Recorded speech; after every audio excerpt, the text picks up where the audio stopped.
શું તમે પણ રાઈસ બનાવો ત્યારે તે મારી જેમ થોડાક એવા વધી જાય છે બનાવવામાં કે અથવા પડા રહે છે? તો આજે હું તમારી સાથે એક એવી જ રેસીપી શેર કરીશ. વેજીટેબલ થી ભરપૂર તેવા રોલ તમે જોઈ શકો છો તે બહારથી ક્રિસ્પી અને અંદરથી એકદમ સોફ્ટ બનીને એવા રેડી થાય છે. તો તમે પણ એકવાર આ રેસીપી જરૂર ટ્રાય કરજો. તો ચાલો રેસીપી હવે શરૂ કરી દઈએ.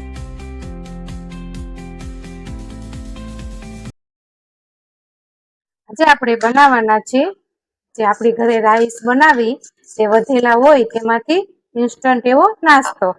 એના માટે મેં અહીંયા એક મોટો બાઉલ રાઈસ લઈ લીધેલા છે ને મીડિયમ સાઈઝના બટેકા પણ લઈ લીધેલા છે. તેને હું હાથ વડે મેશ કરી દઈશ.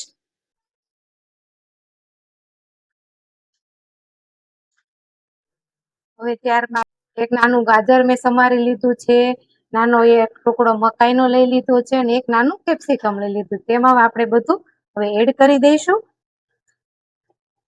ત્યારબાદ આદુ મરચાંની પેસ્ટ,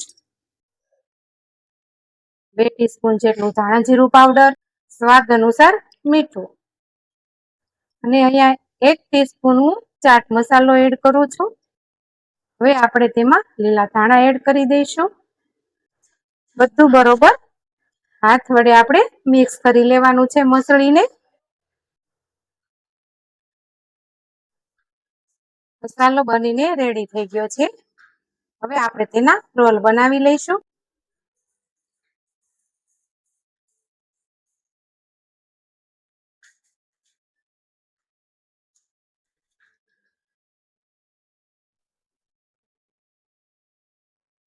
આવી જ રીતે બધા રોલ રેડી કરી લઈશું.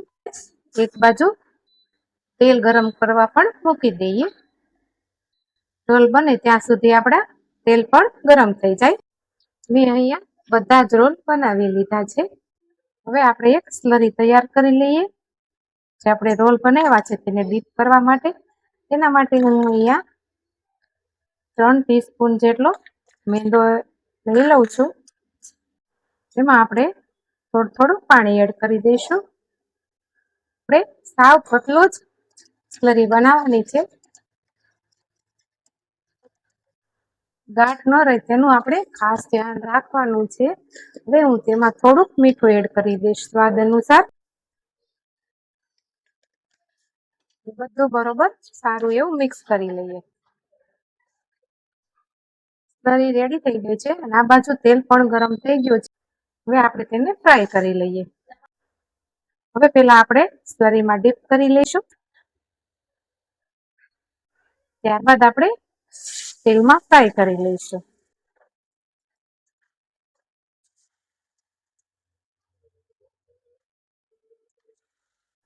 વચ્ચે વચ્ચે આપણે તેને પલટાવતા જઈશું.